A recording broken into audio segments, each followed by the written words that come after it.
देखो यहाँ पे हमने तुम सबको पढ़ाया है कि शून्याङ्क और जो इसके गुणांक हैं उनके बीच में संबंध, उसका संबंध का फार्मूला भी तुम सबको हमने हल करके दिखा दिया है। ठीक है, अब यहाँ पे देखो हम सवाल इसको हल करेंगे। ये एक द्विघात बहुपद दिया हुआ है। इस द्विघात बहुपद में जो है हमें इसका सबसे पहले तो इसका शून्याङ्क ज्ञात करना है। क्या ज्ञात करना है?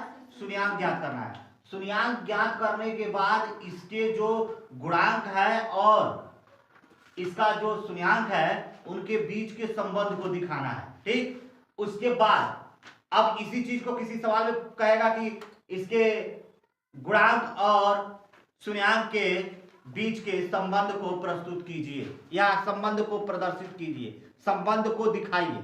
या इसी सवाल को ऐसे भी पूछेगा कि इसके जो है शून्याङ्क और गुणांकों के बीच के संबंध की सत्यता की जांच कीजिए। ठीक, दो तरह से क्वेश्चन पूछेगा। तो देखो कैसे हल करेंगे। सबसे पहले इसका शून्याङ्क ज्ञात करेंगे। तो शून्याङ्क ज्ञात करने के कई तरीके हैं। यहाँ पे देखो एक तरीका ये है कि एक्स स्क्वायर माइनस 8 है। 8 का मतलब होता है कि 6, 4 गुनी के 8 हो गया, यानी हमें मिला का 4 गुणे 2। ये भी ऋण में है, ये भी ऋण में है। तो माइनस वाला बड़ा वाले को माइनस लिखो और प्लस छोटे वाले को जो है प्लस में लिखो। तो 4 दूनी के 8 हो जाएगा, माइनस 8 हो जाएगा, अर्थात -4 और धन 2 बराबर -2 हो जाएगा। हो जाएगा नहीं हो जाएगा? यानी इस नियम को कहते हैं कि बीच के पद को दो भागों में बांटकर शून्याङ्क ज्ञात करना। बीच के पदों को, यानी जो बीच का जो पद होता है उसको दो भागों में बांट करके जो है शून्याङ्क कैसे ज्ञात की जाती है इसको देखो। यहाँ पे हो गया एक्स स्क्वायर माइनस 8 है। 8 का मतलब यहाँ पे हम इसको तोड़ेंगे तो ये हो जाएगा -4x धन 2x माइनस 8। यहाँ पे हमने देखा कि यहाँ पे भी x है और यहाँ पे भी x है। x को कॉमन करोगे बच्चे तो x -4 हो जाएगा और यहाँ पे भी तुम क्या करो कि 2 को कॉमन कर लो तो x -8 हो जाएगी। यहाँ पे दोनों खंड 2 चौको 8, सॉरी 2 चौको 8, यहाँ पे 4 हो जाएगा।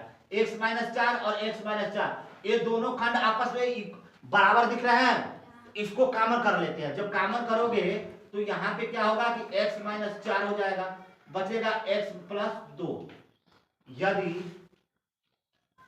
x -4 बराबर 0 तो x बराबर 4 हो जाएगा और x + 2 बराबर 0 तो x बराबर क्या हो जाएगी 2। अतः बहुपद के शून्याङ्क अल्फा बराबर 4 तथा 4 माइनस है और ये प्लस है तो माइनस होगा 4 तथा बीटा बराबर -2। ठीक है, अब यहाँ पे अगर कुछ ये कहा कि सत्यता की जांच कीजिए उसके गुणनफल को, तो यहाँ पे लिख लेंगे कि सत्यता की जांच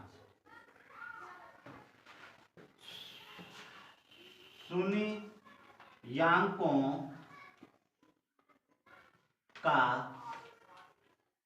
गुणनफल अल्फा प्लस बीटा बराबर माइनस अल्फा प्लस बीटा बराबर, देखो अल्फा प्लस बीटा बराबर यानी अल्फा का मान 4 और प्लस -2 बराबर हो जाएगा 4 - 2। 4 में से 2 निकालोगे बच्चे तो क्या होगा 2 बराबर 4 में से 2 जाएगा 2, अर्थात हमारा हो गया कि इसको हम बटा में 1 भी कर सकते हैं। कर सकते हो 2 क्या है, यहाँ पे देखो 2 क्या है,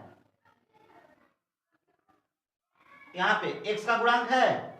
चलो इसको हम ऐसे भी लिख सकते हैं कि माइनस जो है माइनस फिर -2 आप बटे में 1, अर्थात -2 किसका मान है x का, यानी x का गुणांक आप बटे में x² का गुणांक।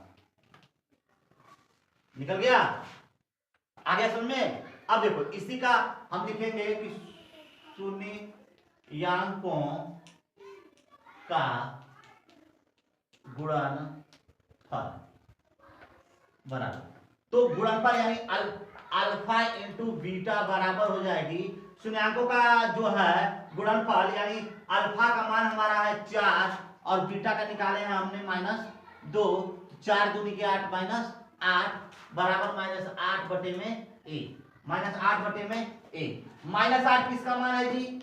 -8 एक अचर पद है, अचर पद। अब बटे में एक किसका मान है? एक्स स्क्वायर का मान है, क्योंकि एक्स स्क्वायर का गुणांक कितना होगा? 1 है, क्योंकि एक में वहां पे कुछ दिखाया नहीं गया है, इसलिए एक्स स्क्वायर में गुणांक किसका है? एक्स स्क्वायर में जो है 1 से गुणा है, इसलिए एक्स स्क्वायर का गुणांक जो है 1 होता है, यानी एक्स स्क्वायर का गुणांक। ये जो है सत्यता की जांच थी, जिसको जो है तुम सबको समझ में आया, ठीक है।